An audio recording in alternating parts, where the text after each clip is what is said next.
Well, thank you, Jeff. I appreciate, I love coming up to Starkville. It's easy to get to. I like driving through the piney woods, and I notice, where I live just north of Lake Pontchartrain, and everything is leafed out. I mean, all the trees are growing, but when you get to Jackson, Mississippi, and you start coming this further, you kind of creep back into late winter, early spring, and I love that because I like to hold on to spring as long as I can. But I grew up in southeast Louisiana, and I was very fortunate. I was subjected to, my family was not in the horticultural business. They were dairy farmers, cattle farmers, row croppers. That's what they did. That's what they thought all the time. But I was fortunate enough that all around me they had a lot of nurseries, and I was just intrigued by the nurseries, and that's what kind of launched me into getting into horticulture. I made a deal with my father. If I could work during the daytime at a nursery, in the summertime I'd milk cows in the evening. So that worked out fairly well. But azaleas, that's what this topic is all about, and I see your azaleas are just fixing to go into a major peak bloom. I heard a lady say one time, I can hear the azalea bloom coming across the piney woods. And I said, well, that's ridiculous, but now I say it. I mean, you can kind of hear it with all the sounds of spring. Evergreen azaleas is as American as apple pie. I take pictures from all across the South, and when I'm looking back, I see a common pattern. There's a lot of people that have American flags in their yard, but it's amazing how many people with azaleas and have American flags. But let's go back. Evergreen azaleas they're not even native to North America. They're not native to the New World. They're native to Asia in the Asian realm. And we had deciduous azaleas. We'll talk about that later, like honeysuckle azaleas. And I have to say, I had to stop about 4 times because the rhododendron canescens were blooming in the swamp on the way up here, just beautiful. And what gets me about them, some of them had water almost a foot deep over them. Now, why can't I grow them like that in my yard? But that water comes and goes. But man, the pink ones, and I drove through Natchez Trace, and there was honeysuckle azaleas blooming. I had to stop and smell them. You think I would have had enough of them after all these years? But not really. But as evergreen azaleas, and I had to check out the evergreen azaleas that were at my, at the hotel down here, and I was pleasantly surprised that autumn embers was one of the azaleas. But azaleas are just brilliant.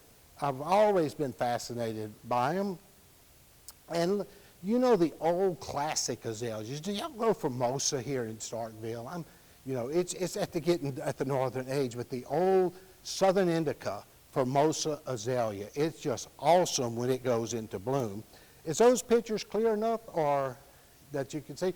But anyway, but this picture here doesn't actually capture the largeness or the greatness of this plant. That thing is hanging over that wall about 4 feet or more after that azalea's been growing there for years. But just gorgeous. That's in North Carolina.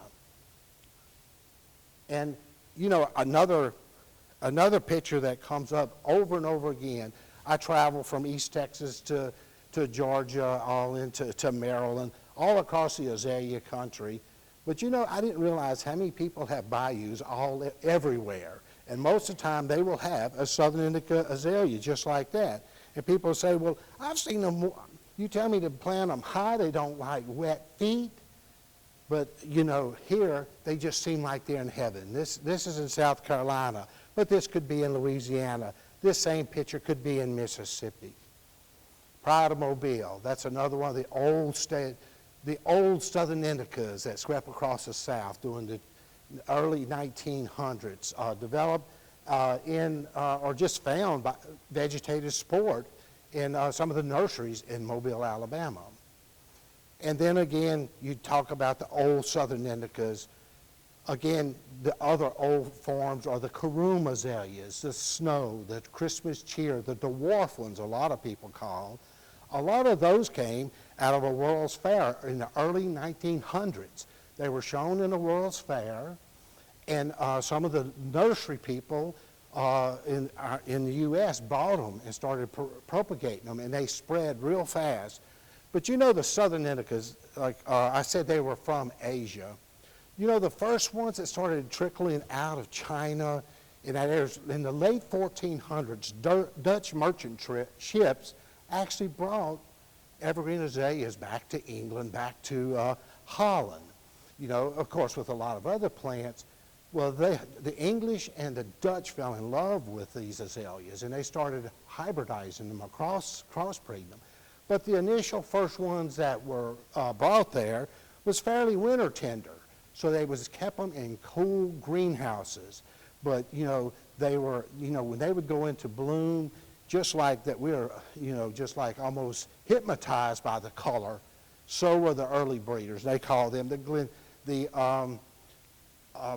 early hybrids. I slipped my mind, but anyway, there was a lot of breeding work with this. Those hybrids came into the colonies as North America was settled. First, they were grown as cool greenhouse plants. But then about 1848, in Charleston, South Carolina, I guess I could see it right now, you know, the guy had so many azaleas, his wife said, look, you either get rid of them azaleas, plant them, or get them out of this greenhouse. I got too many plants, you know. So he planted some in the ground in 1848, and they did extremely well. Some of them died because the cold took them out, but a lot of them did well. And from that point on, they've just been a staple for a lot of the plantations. But you know, the plantation system kind of went down in, you know, after the Civil War, but still all big homes grew them. But you know, the plant was so easy to grow, it just filtered all through the population. You know, people could root them, they could, you know, they would branch layer them. So that's why azaleas just became so common in the South. And you know, in my earlier days, growing up in Louisiana, I always liked when the azaleas were in bloom. You know, some of the more rundown shacks, if you want to call them, that a lot of people lived in, when they were in full bloom on azaleas, people were just stopping and looking at the plants. When azaleas were in bloom, there was really poor and rich alike celebrated it. They were forced into it because the azaleas just made everything so spectacular. But these are the Karum azaleas, the dwarf azaleas. And this is some of the old azaleas. This is out of a catalog from 1952. And they only grew a certain amount of azaleas. And when I started working in the nursery industry, you did not say new plant. No one wanted to hear it.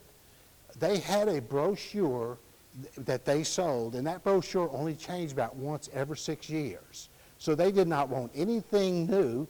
They sold about everything that they could grow. And some of the classic azaleas, some of the older, the Hino de Gary, which is the Japanese azalea, or Karum azalea, Snow, President Clay, Pride of Mobile, that's called the old traditional southern indica type azaleas. So, you know, often people say, well, how did you get from where you at to just like completely obsessed with azaleas? I really don't know that. I was told one time that my father should have taught me more about the birds and the bees than the azaleas and the bees, you know, on the pollination side. But this is the first group of, this is my posse here, my friends I hung out with in '82. Now, you know, I would say a lot of these people are well known in the nursery industry. There's only 2 of them left living today. But they made a major impact on me. If you're interested in something, it doesn't matter what it is, you need to circulate through people that have that interest if you really want to build that interest. Young kids, they're not kids, they're in their 20s, young adults, you know, always want to know, well, they want to get into plant breeding. Well, I always tell them, you know, don't quit your day job. Or in my case, I was working night shift. But, you know, they got to know the plants. They got to know the people. They got to, you know, get some interest or different thought process, because when you start off and if you're not connected with other people, you can produce something that's absolutely amazing, but a lot of times you don't produce anything. But this is some of my mentors, and to this, let's see if I can work this thing. No, I can't. Let's see. This lady, this is there's only 2 people in this group that's still living right now. This lady right here, Margie Jenkins. This is in 1982. And of course, I'm on the other side of the camera, and this is Dr. John Thornton. Now, these were people that were in probably a 25-mile radius of me. I knew Miss Margie Jenkins because she's a close friend of my extended family from way back in the early 1800s. But the rest of them were basically kind of strangers. But all of these people, it's amazing how close I was to a lot of people that knew a lot about horticultural. This guy here was connected to Dr. Ackerman at the USDA. This guy here was one of the co-founders of the American Azalea Society early on. Just an amazing group of people that were just within minutes from where I grew up. And you have to realize, I grew up in backwoods Louisiana, But anyway, it's amazing, and I do a lot of the things that I've accomplished is these people really helped me. Now, this is the wild bunch that's there today. This is Louisiana chapter of the Azalea Society. They're a rough bunch, but they're good friends. But Miss Margie Jenkins, she's 97. She continues to, she continues to get awards, but she's not stopped. She's still going. You go to her nursery, and this was just a couple days ago. She won the Hall of Distinction from the Louisiana Agriculture Department, and I just find that amazing. And she is an azalea person. She's taught me a lot of different stuff. And if we go back to this guy, he taught me a lot about plant breeding, about collecting pollen, and he had met Ben Morrison, which was one of the premier azalea plant breeders with the USDA, and that's where he got his information from. He passed it on to me, and you see how that connection goes back. And so I've been very, very fortunate. Dr. Thornton also produced the Southgate rhododendrons, which is pretty significant. Let's move forward real quick, and there's more hybrids. We talked about hybrids. They say there's 5, 6, 10,000 named varieties of evergreen azaleas. And so I won't get into a lot of them. Matter of fact, there's just a lot of them out there. And so when I was doing plant breeding, people would say, why would you even want to develop another azalea? There's 5 or 10,000 varieties out there. I don't know. I was just so intrigued by it that I was just motivated. I just couldn't stop myself. But these are Glendale's different hybrid groups from Joe Gable, which is a plant breeder from Pennsylvania. And like this one from Ben Morrison, this hybrid group, just very spectacular plant. And so let's go to Jeff had said, I had talked about a plant that struck, interested him that caused this meeting or for me to be invited up here. This azalea is one of the Gartrell, Robert Gartrell from New Jersey hybrids. They're also called the Robin Hill hybrids, and that's one that Margie Jenkins really likes. He was a plant breeder, and he would put plant codes. This one was named plant code T366, and it stayed that for a long time. Well, the story I told Jeff wasn't exactly the way it was. After I researched it, you know how stories can take lives of their own, and people take bits and pieces, and before you know it, it's twisted to some other meaning. That doesn't happen in today's world, though, does it? Everything is the truth.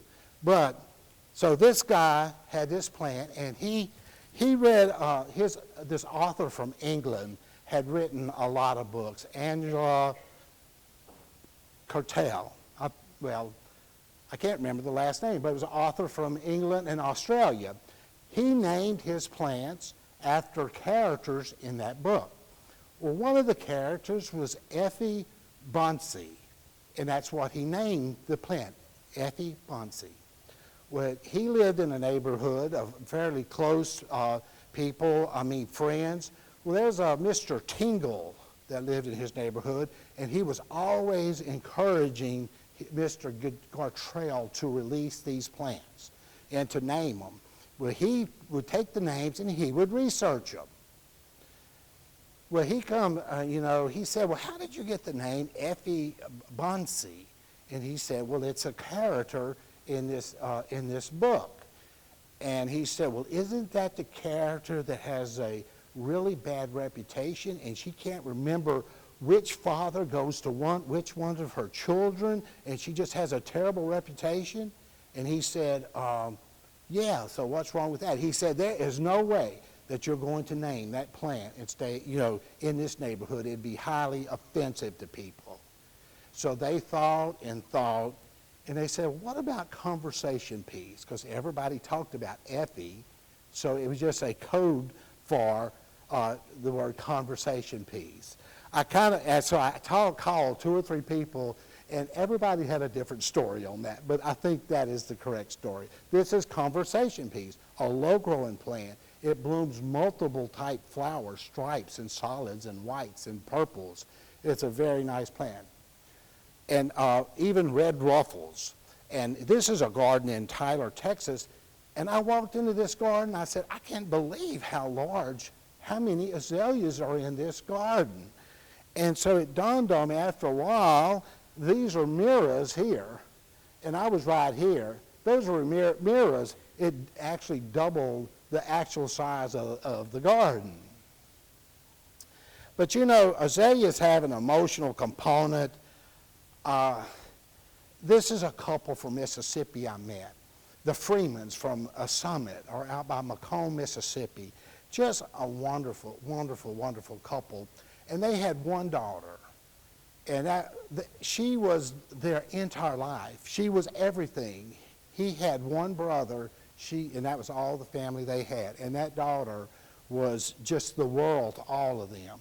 And when she was in high school, she got in a wreck and she passed away. They were so heartbroken, they could not hardly live, they told me.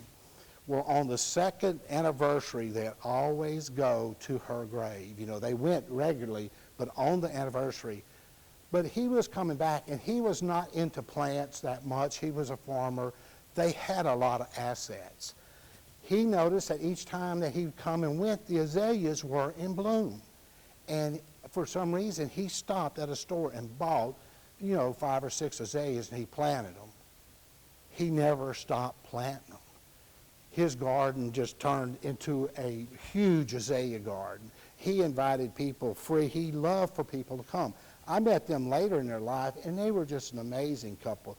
And that garden was a memorial to their daughter, but they wanted everyone to see them azaleas. He passed away. She's in a nursing home. And I still go by their garden, but the gate's locked, and the weeds have grown up, but I'm just hoping someone will take that garden. But you see how those azaleas brought them out of their major depression. Flowers and colors just work wonders on your mind and your attitude and your mood. But, so after the Civil War, after the 1600s, I would say, and I don't really think there was a whole lot of azaleas planted on all the plantations. Sometimes that's just a descriptive word, But as a lot of these old estates and things went into decay, in the early 1900s, people started saying, we got something here. We got a lot of property. We got a lot of azalea. A lot of these kept their azaleas. And a lot of these places started opening them up to the public when the azaleas bloomed. And, a lot of these places, had maintained and had stayed open as farms. But all of a sudden, a lot of these places became tourist attractions where people come to see the azaleas. When you have 4 or 5, 10 acres of azaleas in bloom, you're in awe of the whole situation. But there was a garden and really inspired me a lot, was the garden just north of Hammond called Z. Murray Gardens. And Sam Z. Murray was a very interesting person. He sold rotten bananas at the port of Mobile, and he became one of the wealthiest people in the Gulf South. He became president of the American Fruit Company. And if you ever have a chance to read The Fish That Ate the Whale, it's about him and his massive wealth and power. And this was his place. This was his lodge. He was married, and his wife loved plants. But he was traveling. He was a businessman. He got the federal government involved with him, and it's just a very complicated thing. You know, he was very powerful in Central America. He owned large amounts of banana plantations. But on his trip, his wife started planting azaleas. And at that location, there was a 20-acre lake. And they had a dam, and it was a big lodge. They call it a lodge, but this was a mansion. And they entertained all the wealthy people from New Orleans and just anybody that could get there at certain times of the year. Well, Sam didn't know that she was planting these azaleas. He worked with Howard Schillings, which I personally got to know when he was a much older man. And he was a very good horticulturalist. So they planted, that's a 20-acre lake, they surrounded that lake with azaleas and camellias. So one day when it was in full bloom, and Sam Z. Murray was home, she showed him the garden. Now, you know, I often say, you know, I can't imagine my wife planting a 20-acre garden without me knowing, but it was, you know, but he was completely just mesmerized by the azaleas. He fell in love with the garden. And as he passed away, the land was bought by the Snyder family. It's a large timber company in Louisiana, Mississippi, and in Canada. And one of the things that they said that had to be, you know, they would sell the property. It was a huge amount of property, but they had to always have the garden open. You know, that was one of the stipulations that they had when they bought that property. And let me tell you, back in '65, see, I would get my bicycle and I would ride 8 miles to go see the garden. At some weekends, they would have 5,000 to 6,000 people go through the garden, and it was free. They never charged them. Never charged anyone at that time. But could you imagine in '65, in back roads, Louisiana, that many people actually came through? But the azaleas brought them. And that's where I just fell in love with public gardens. And just the idea that this wealthy family would plant all of these azaleas and just invite you to come. You know, this garden was made from just love of plants and wealth, you know, and I'm not saying that in any disrespect. I'm just saying those two things can create something awesome, and they let people come in for free. And sad to say, when Hurricane Katrina came through, it literally smashed that garden. I mean, I went and took pictures. The family allowed me to go take pictures. I could not tell one picture from the other. It was just tree roots and trees. So it's not opened up since then. But you know, azaleas, you know, how they used to grow. You know, that was one of the big things of growing azaleas. And they used to plant them in the field, just like this, and get them up to a certain size. And they would dig them out. They say, hey, does anyone remember buying azaleas like this? When I first started in the nursery industry, I used to dig azaleas, but there were some nurseries that still did this, but they would pin them with nails, and those tips were so sharp, they would cut you to smithereens if you didn't know what you were doing, and that's how they used to sell them.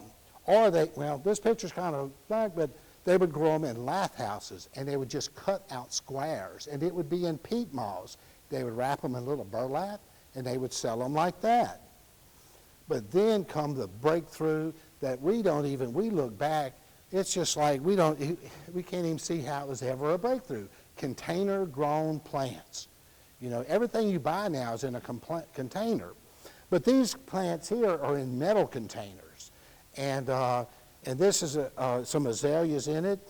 And, you know, just to get those containers to grow these azaleas was a major undertaking.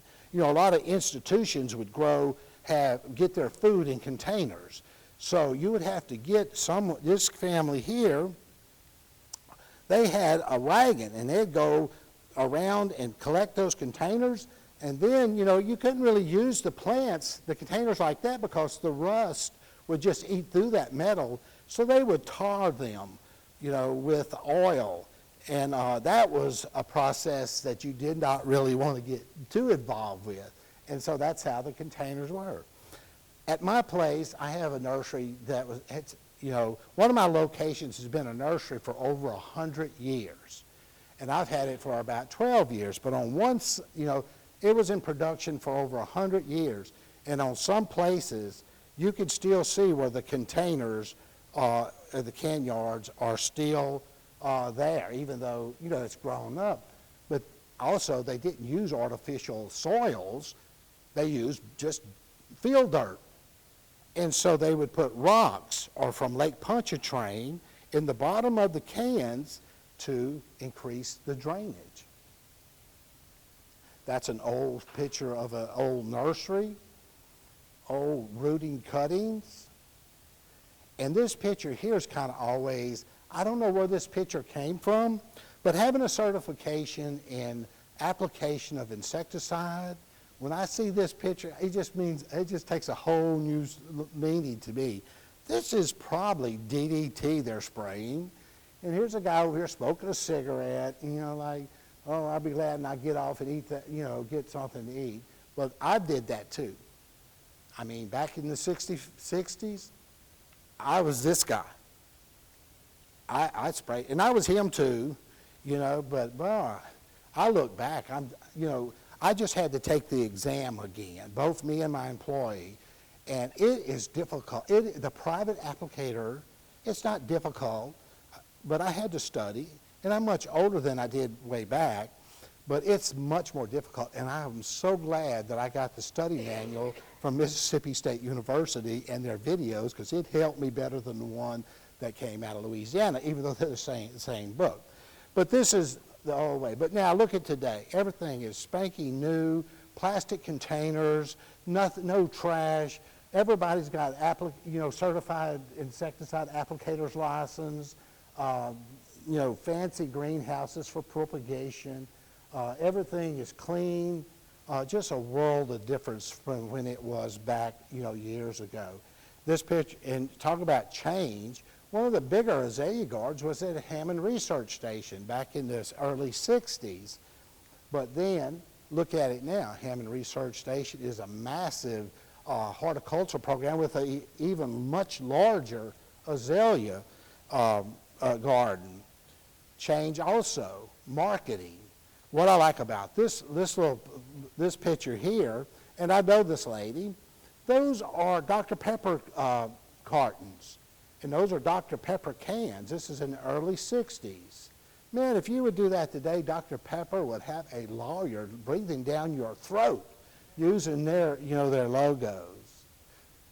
But other changes, you know, this is, you know, azaleas have been, you know, mainstay in gardens for a long time. Late 70s, late 70s into the 80s and early 90s, it kind of dropped off as being one of the major ones. But if you look at this magazine right here with Southern Living Magazine, that was 50 years ago, about 51 years ago. And this is a home in Mobile, Alabama. Well, you know, 50 years came along, and they called, and they wanted to know, hey, where's that house? Where was it at 50? You know, we want to redo the cover 50 years later. Well, you know, by the time we found it, guess what? It was October. Well, then, you know, this is a spring blooming azaleas here. So we finally found the house. This is the house, but, you know, that's numerous hurricanes, just numerous things that happened, and it was October.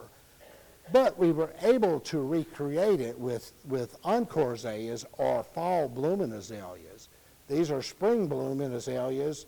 This is 50 years later in October, and that is fall blooming azaleas. And there's a lot of different fall blooming azaleas now. Well, you know, when I got out of high school, You know, that was early 70s, and the tie-dye business shirts really fell off. You know, you couldn't sell any tie-dye shirts anymore. So I had to plan on what am I going to do for a living. And so I always liked azaleas, and so I got to dreaming big, you know. There's some things in evergreen azaleas, you know, there's no yellow pigmentation in evergreen azaleas. You know, you'll never find an evergreen azalea that's yellow. Maybe I can, you know, work on that. Or you'll never find one that is, you know, blue. But you know, when I was young and my father and my parents were, you know, looking at the seed catalogs and deciding which crops they were going to buy or which seed they were going to buy, I'd always look at my mother's book from Wayside Gardens or somewhere, and man, I had to buy something. Every year I had to buy something, and every year I was so disappointed. They would send me a little stick, you know, and I never could get it to live. But next year I'd buy it again. Well, you know, I'm not a big eBay person. Just, I'm out of that generation, but here lately I've been buying a lot of stuff on eBay. Well, I was just going through there, and I saw a blue azalea. And I know that was not true. But, man, I ordered me 2 of them. And, boy, was I disappointed. But, you know, that's just the way plant people are. You know, I knew it wasn't true, but maybe, just maybe, it would be true. Well, I got this thing finally. It came out of China. It went to India. It was postmarked Croatia or somewhere like that. And it didn't even say seed. It had beads on it. It had beads. Because I found out if it comes out of China, they can't actually ship seed out of China. But, you know, they can ship it if it's labeled beads. And it ended up, anyway, I got them, and I planted the seed. It wasn't azalea seeds, but I am so interested to see what kind of plants come up. And so I went on to, you know, I started controlled plant breeding. Now, this is the first picture that I show back in 81 when I was first giving my first talks on plant breeding. And we can't really see it here, but this right here. This is where azalea seeds are located, right there. You put the pollen there, it goes down, it forms a seed, and in 90 days you collect the seed. This is seed right here on sphagnum moss. And this is my house, little greenhouse where I germinate them. Well, you know, people will stop and talk to me and they'll say, Mr. Lee, I want to come to your research facility. And I have to cringe because it is so small. Jeff, you've been there. You would not put the term research facility on my property. You know, it's just, you know, it's kind of a backyard deal, but there's a lot of stuff generate through there. And that's my greenhouse right there. Right there. That's where I germinate all kind of seed. And there's this little tiny azalea seed. Now, when you grow them from seed, they're all different. That's where you start selecting to get new varieties. You know, like these southern indica types and stuff that we were talking about earlier. You take those from cuttings, or you clone it. If you take a cutting, it clones itself. But this, and it's genetically the same. But when you work with seed, these are all different. These are little baby azaleas. And these, you know, hand pot them up into trays. And you can see right here, you're starting to see differences, you know, the red tips or whatever. And this is one of my greenhouses. And once they leave this, they no longer are in greenhouses. Once they get established, they go right into the, you know, into the open can yards. I don't protect them. And even this year, it went down to 9 degrees, and I lost a lot of them, but I said, you know, that's what it takes. I want to see how they react to the environment. This year, I had about 40-something different control crosses that I made, and there's 33,000 blooming azaleas at my place right now. And that's me. And I go through and I pick out. Right now, I am checking for just certain plants, certain bloom color, certain leaf color. And so, and that's, you know, and I don't know, my philosophy is the more plants you have, the more chances are that you will find something that's different. That's mine. A lot of plant breeders say, well, if you do 100 or whatever, you should see the variation, the diversity should show itself. See, I don't believe that. If you got 1,000, you got 10 times the amount. But it's a lot of work. And as you can tell, the last thing I did before I left to go home, it was dark yesterday evening. I was walking through here. Because guess what? In about 2 weeks, the spring bloom will be gone, and I won't be able to evaluate those plants. But going way back, I have 2 children. I have 6 grandchildren now. 7 years ago, me and my wife said, we're not going to have any grandchildren. Now we got 6 grandchildren. And so this is my daughter. And so this is when she was little. My children used to say, called my azaleas daddy's babies. I hope I didn't affect them. They seem like they turned out fairly well.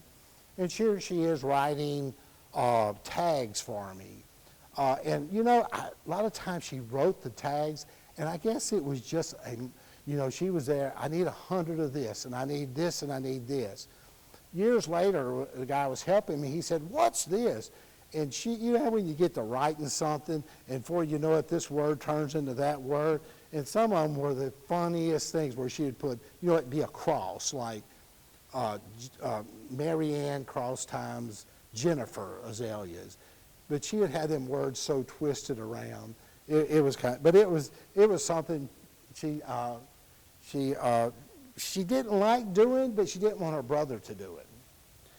So we was talking a few minutes ago about the marketing, when I said, the azaleas were marketed, they used containers and sold them in little, in little Dr. Pepper cartons. But have you noticed the marketing of plants is just phenomenal these years? And, even Encore Azaleas, it's been in, for like 20 years, but a lot of marketing goes into them. Here's one blooming at Victory Gardens in Georgia. This is at the Hammond Research Station. Some of them blooming in July, Encore Azaleas. And here's Autumn Angel blooming. And that I still love the spring blooming azaleas. I mean, they just kind of, and these bloom in the spring, but those huge ones, the Formosas and all the old traditionals, they're just mind-boggling when they bloom. But to add this color to other times of the years is I feel, significant. And we have newer ones, Autumn Bonfire, and there's a lot of people putting azaleas in containers. And azaleas have fibrous root system, and you want to prune them prune them after they bloom in the springtime. This is my neighbor. They prune them crazy. He pruned this one in October, and then we got a freeze. That's not when you want to prune azaleas. You prune azaleas when right after they bloom in the spring. That's the best time to prune them. The best time to fertilize them is in the springtime. Don't over-fertilize them. Make sure that they're hydrated when you fertilize azaleas. They like raised beds. Now you can have on a hill, you can have a wet spot. Just like in this garden here, this is on a hill, and all of these azaleas. This is like the 3rd time he's planted this one, but what it was, there was a spring in that hill, and it just kept dripping, and the plant azaleas would die. But he raised the beds, and was able to have success with them. And even places where you can't grow azaleas, this is on rocks. This guy just made little containers, and he put the acidic soil in, just what azaleas love. And I was just driving. My wife knows if I stop the vehicle extremely fast, it must be azaleas somewhere. And this guy, and so he had them all around his yard. I thought it was gorgeous. My wife thought it was busy, but he just loved azaleas. And like pruning, we were talking about pruning. Some people think you have to prune azaleas, but this azalea here is autumn twist and autumn sangria that was planted alternating. And this guy planted this in North Alabama, and he's never pruned them. Now, they get a lot bigger than what we say they got there because it was ideal conditions. But you don't have to prune them. And, you know, we've said a good bit about evergreen azaleas, and I'm still going to work on evergreen azaleas. I mean, I think, you know, there's a lot of potential left in them. But like I said, those plants are from Asia. Let's talk about our native honeysuckle azaleas. How many people are familiar with them? You know, the big yellow one, you know, Ostranum. They're super fragrant. And, you know, if you like hiking, you know, there's 16 species of deciduous azaleas in North America. And if you ever up in the Smoky Mountains around June, if you go up to Gregory Ball, there's these native azaleas have colonized all up on top of that mountain. Now, how many people have heard of the place in the Smokies? Now, I can't even remember it, but it's, but that's it right there. And you're about 6,000 feet elevation there. It's about a 16-mile hike around, but it's a very unusual place. And there's a lot of these plants, these deciduous azaleas that are native to North America, have hybridized. And just look at all the colors. Now, there's a big sign at the end of the trail that said, "Do not pick the flowers." I didn't pick those flowers. Somebody else did. I just took the pictures, so I guess I'm as guilty as they are. Just beautiful plants. If you have one of these in your yard, it just overwhelms your garden with color. That's at 6,000 feet. But let's go lower than that. Let's go below sea level. How many people have heard of Providence Canyon? It's south of here. It's in Georgia. It's actually an erosion canyon cavern, but these are about 3 to 5 foot, 300 to 400, 500 foot tall walls, and it's continuously eroding. They said there was a barn there when they first cleared the land, and drip off a barn actually broke through the top and got into those sand layers. And when I was first told that, I said, you know, I can't believe that happened because it's such a massive, it's like the Grand Canyon of Georgia. But, you know, and these walls have got that white clay.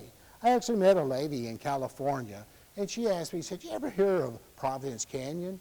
And I said, "Yeah." She said, "I grew up at Providence Canyon." She said, "When we were little, we would get on the edge of the canyon and climb up to the top of those pine trees and just swing the trees."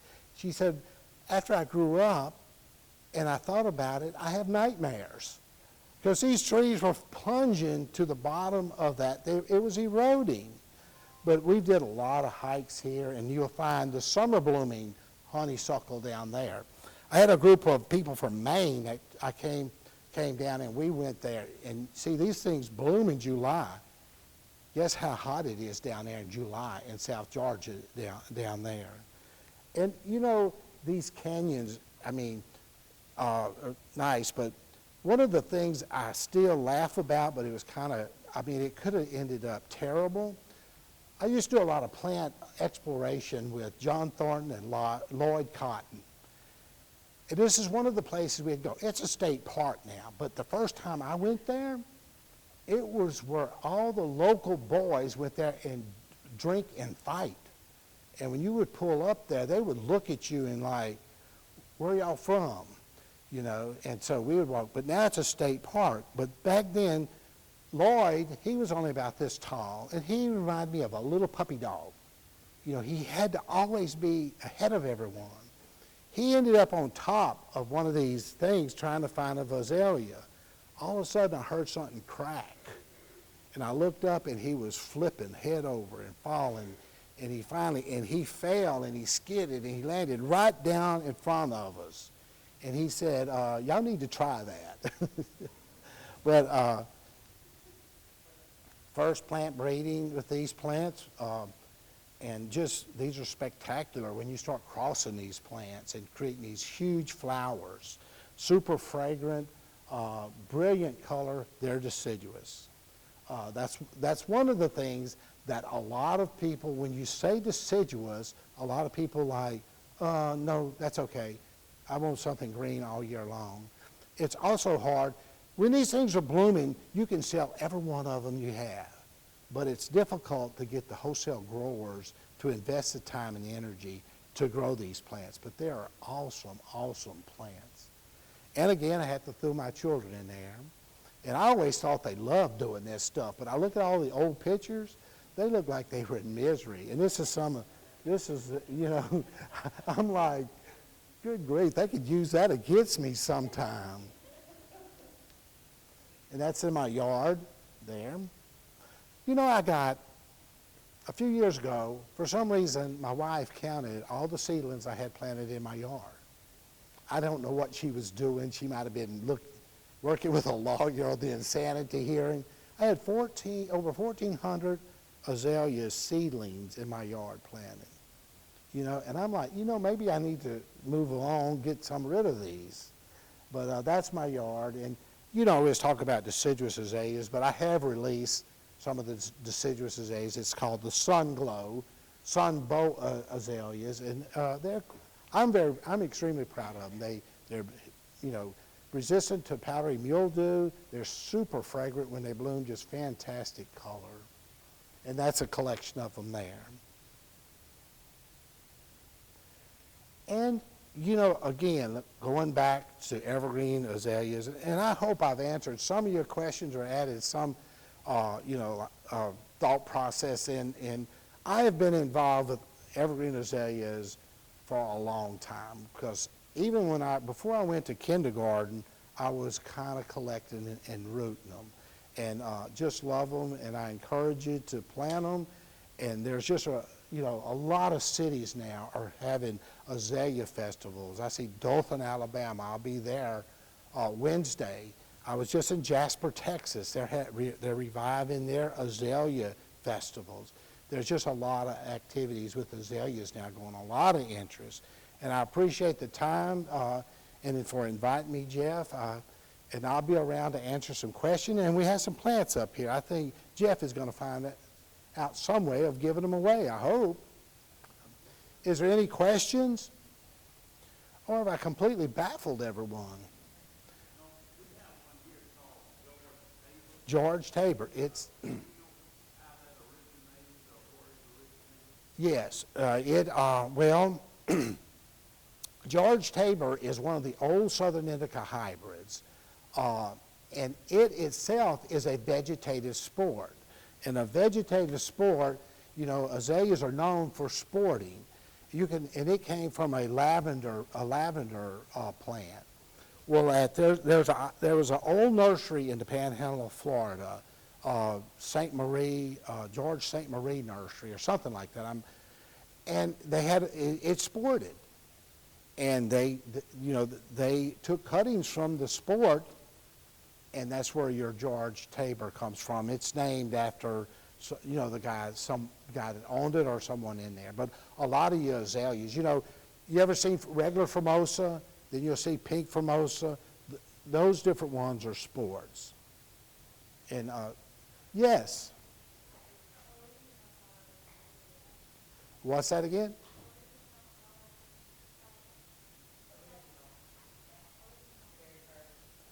The very first original azaleas are from species from Asia, from China, and in Japan. Rhododendron simsii you'll find in China. But I was in China a couple years ago, and there wasn't a lot of interest with azaleas per se, and a lot of people, they didn't use the word azalea in China. They used the word rhododendron. I mean, you know, they saw no connection with the word azalea. But the original ones are from hybrids, and in Japan, the samurai actually did crossing. They would take seedlings from the different mountaintops, and they would actually do control crossing. They would select these natural hybrids and plant them in their gardens. And over the thousands of years, just unbelievable plants. Because in Japan, you have an azalea called Satsuki or Satsuki, and that means it blooms in the 5th month. And most of your gardens that would have that, that's all they would have. The azalea, Karum azaleas, those are selections from Japan, the Karums. North Korea has Puccinense species. But I would say from Asia, the Asian realm is where the original start from all your evergreen azaleas came from. They range in a lot of colors, a lot of orange. And,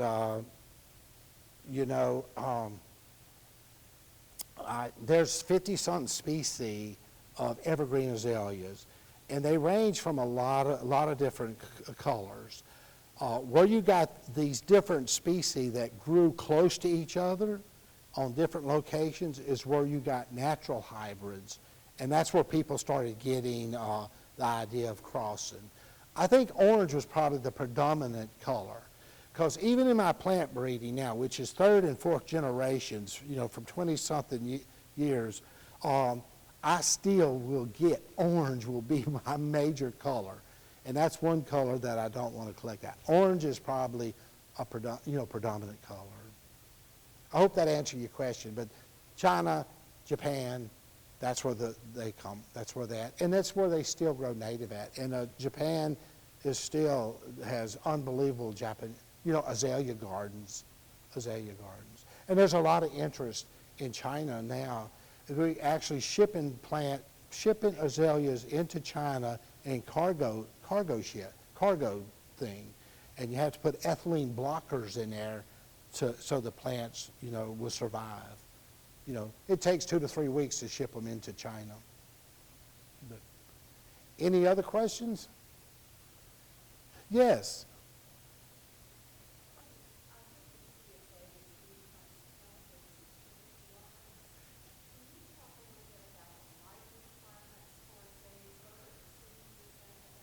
Right. Well, yes. And I'd also, this lady right here, she has collected a lot of azaleas. And is it Ben Morrison azaleas? The plant breeder from the USDA that did the massive amount of plant breeding, they collected all those plants, and they're in, I don't know how many you collected, but there's a Ben Morrison azalea garden in Gulfport, which is pretty significant, I think. And Ben Morrison was buried there. But anyway, light. And, the older I get, how much light does an azalea need? Now, I see azaleas in full sun. Haven't y'all seen them? And then some of them don't tolerate as much sun. Dealing with azaleas, that has been a question, that keeps coming up. And I was just talking to Jeff. I was going through reading this video about sun for azaleas, and I got so confused by what they were saying on the video that I had to just wait and see it tomorrow. Easy question. I'd say 4 to 6 hours of good sun per day, 4 to 6 hours. Even though I've seen them do a lot better and less and less. But the less shade you give them, the more wiry they become, the more lanky they become. It's hard to prune them and make a bushy bush.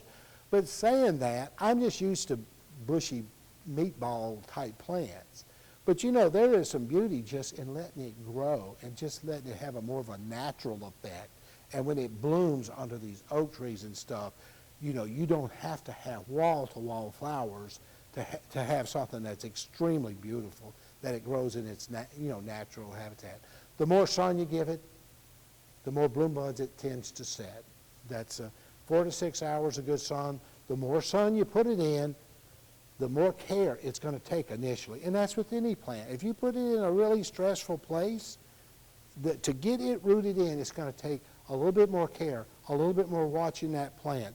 But once they get rooted in, they can take a good bit of care. When they had the big drought, a few years back in North Georgia, and the oak trees were dying. Well, I remember passing through there in the spring, and if you see this around here, they would have these old home sites that had been gone for years. But them old azaleas were still, and they were in full bloom all up them briars and bushes and stuff where the drought had killed the oak trees. But they were rooted in. You know, they were established. They could survive that. But that, I don't know if I answered your question, but 4 to 6 hours of good sun. But make sure, and you know, another thing, if you have a wall, that can be a fence or a wall where the sun is reflecting off from that, and it could be morning sun or evening sun, it doesn't matter. It could be just a board fence or even concrete. That can be an extremely stressful place for an azalea. You may take you 3 or 4 years to get that thing rooted in where it can shade the roots and stuff. Plant them high, don't plant them deep. They hate wet feet. That kind of rhymes. Any other questions? Oh, yes. I'm 30-something years closer than I was 30-something years ago.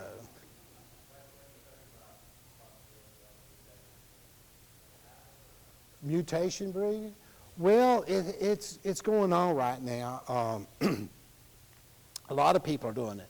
You know, there's all kind of new plants coming left and right. I mean, every time you go to the retail garden center, there's a new plant staring you in the face, the latest and the greatest. But you also, when I was doing plant breeding, very few universities, and what I did was it was private. I wasn't involved with a university. But now universities and USDA, and they're doing stuff now that, say, someone like me, I can't do that. I could do that if I'd hire somebody, but you know, they have the intellect, they have the money. So I would say in the next few years we'll see all kind of stuff. You know, mutation. You know, and they got gene editing now where they go in and remove stuff, and you know, you know, I don't understand all that, but. You know, when they had irradiation and all like that and chemical mutation, I did some work with that, but I always seen the plants, not in a big way, I didn't do that, but the plants I saw would always try to revert or try to go back to its stable state. Because I've noticed there was a red top, and it was, the leaves were variegated or whatever, but as time went and that plant stressed, it would start reverting back or suckering back, and those that would be in its old form. It's hard to change something that has been laid down genetically for such a long time, I find. So I stick to just plant breeding, just primary, simplistic plant breeding.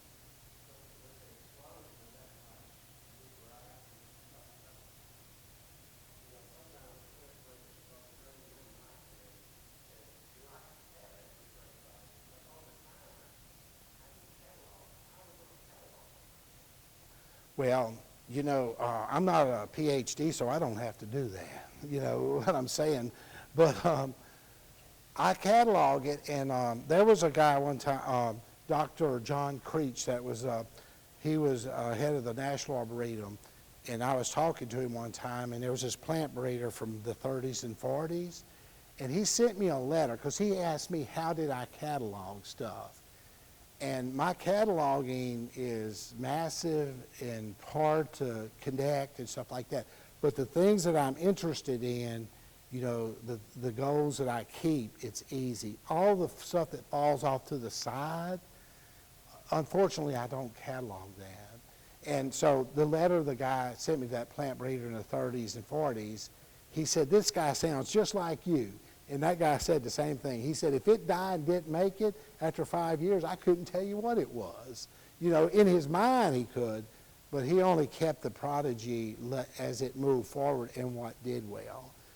That's not good, though, because you need to know. But now all these universities and all these, you know, they probably have very, very strict guidelines. You know, they probably keep their data, you know, pretty close. But, you know, I see some of them now, they collect pollen from a lot of different plants, just sibling plants, and they'll mix the pollen together and they bombard it onto the female part. Well, to me, you can't hardly catalog that. You just know broad spectrum terms.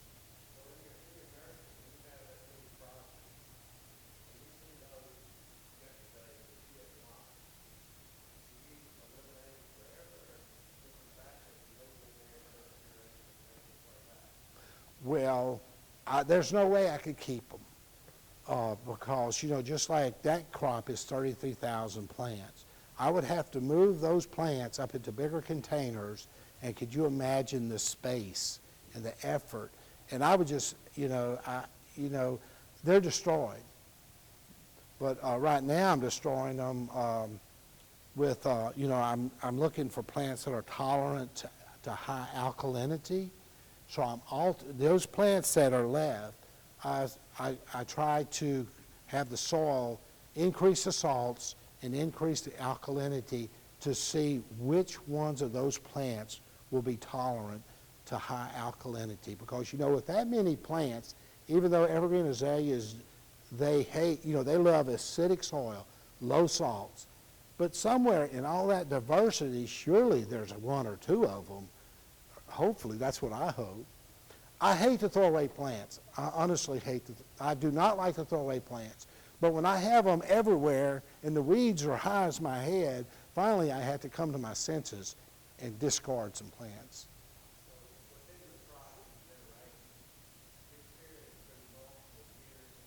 Yes. Oh, yeah. No, numerous years. And my plants, before I release a plant, I've probably looked at that plant, not only through all those evaluations, but that plant itself is probably 8 to 10 years. Because, you have to look at a plant, you have to propagate it. Now, I've had plants that I absolutely loved and thought they would be the best plants in the world, but they crash during propagation. They cannot become, they're stable, but they just don't do well in propagation. But now, as generations progress, I know the backdrop of those generations and that progeny, And I have thrown away, I'm almost convinced, I have thrown away the best plants, because having thrown away that many plants, surely I have thrown away some of the best plants. But I cannot, time-wise, go through all that. But anyway, I think Jeff's trying to, you got a, dun. But any more questions? Well, this has been an honor. Thank you. I've been to this building several times. I didn't know they had such a nice facility back here. But thank you, Jeff. Thanks, everyone.